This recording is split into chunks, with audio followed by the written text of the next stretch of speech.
આજે તારીખ 14મી ફેબ્રુઆરીએ લોકો વેલેન્ટાઇન ડે તરીકે ઉજવે છે। વેલેન્ટાઇનનો મતલબ થાય છે પોતાના પ્રિય પાત્ર તરફ પોતાની લાગણીઓ વ્યક્ત કરવી। આ લાગણીઓ જુદા જુદા સ્વરૂપે જુદા જુદા પાત્રો વચ્ચે જુદી જુદી રીતે વ્યક્ત કરવામાં આવે છે। જેમાં આજે ભુજની માતૃછાયા સ્કૂલમાં બાળકોમાં વેલેન્ટાઇન ડેના સારા સંસ્કારો આવે તે માટે બાળક અને માતા પિતાના અતૂટ પ્રેમનો વ્યક્ત કરવાનો કાર્યક્રમ યોજવામાં આવ્યો હતો, જેમાં દરેક વર્ગમાંથી વિદ્યાર્થીઓને વાલીઓને બોલાવવામાં આવ્યા હતા અને આ બાળકો પોતાના વાલીઓને જે પ્રેમ કરે છે તે પ્રેમ વ્યક્ત કરવા માતા પિતાનું પૂજન કરવાનો અનેરો કાર્યક્રમ યોજાયો હતો। આ પ્રસંગે માતૃછાયા કન્યા વિદ્યાલયના વાલીઓ અને વિદ્યાર્થીઓ તેમજ શિક્ષકોએ પોતાના મંતવ્ય વ્યક્ત કર્યા હતા। આજે 14મી ફેબ્રુઆરી વેલેન્ટાઇન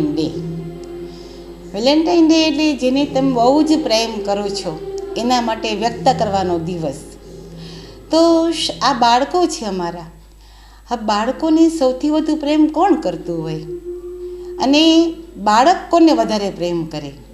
તો માતા પિતાનો જે પ્રેમ છે બાળક માટે અને બાળકનો જે માતા પિતા માટે પ્રેમ છે એ નિસ્વાર્થ પ્રેમ છે। અને આજે બાળકોમાં આવા નૈતિક મૂલ્યો, માતા પિતાનું ઋણ એટલું બધું આપણી ઉપર છે કે 100 જન્મ ધરીએ ને તો પણ આપણે એનું લહેણું ચૂકવી શકતા હોતા નથી।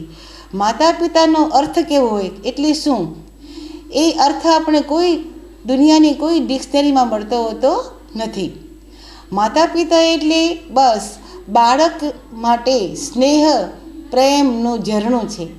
તો શાળામાં આજે અમે અમારા તો ઘણા બધા વાલીઓ છે, પણ દરેક વર્ગમાંથી લિમિટના વાલીઓને બોલાવ્યા છે।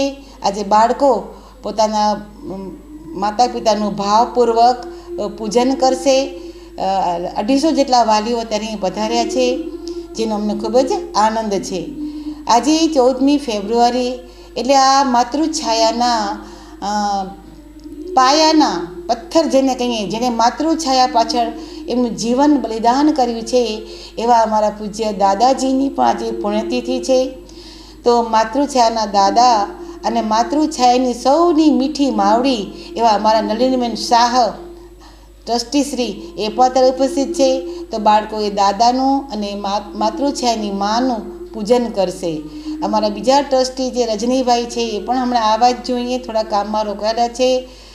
આ રીતે બાળકોમાં નાનપણથી આવા નૈતિક મૂલ્યો ઘડાય, સંસ્કારોનું સિંચન થાય, એ માટે આજે માતૃછાયા અને માતા અને પિતાનું માતૃછાયામાં પૂજન અમે વાલીઓનું રાખ્યું છે।